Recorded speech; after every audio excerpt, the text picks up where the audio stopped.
Education is a means of learning. It is not a means of earning.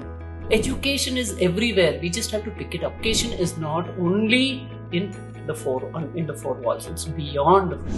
Just like in nature, everything, ಒಂದು ಕಸ, ಒಂದು ಕಡ್ಡಿ, ಒಂದು ಹುಲ್ಲು, ಅದರದೇ ಆಗಿರೋ ಒಂದು ಯೂಸ್ ಇದೆ, ಅದರದೇ ಆಗಿರೋ ಒಂದು ಅಪ್ಲಿಕೇಶನ್ ಇದೆ.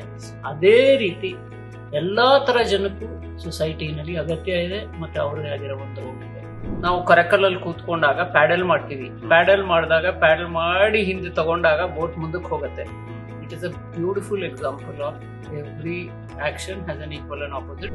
And education is a non-stop process.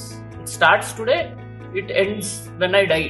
Correct. Okay, it is a continuous process. Don't hesitate to spend your children's inheritance. Why are we saving for the next generation?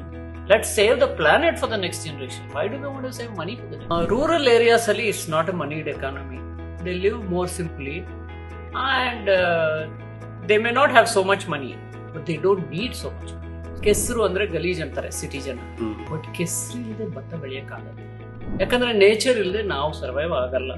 ಯಾಕಂದ್ರೆ ನೇಚರ್ ನಮಗೆ ಬೇಕೇ ಬೇಕು. Nature ಇಲ್ಲದೆ ನದಿ ಬೇಕು, ನೀರು ಬೇಕು.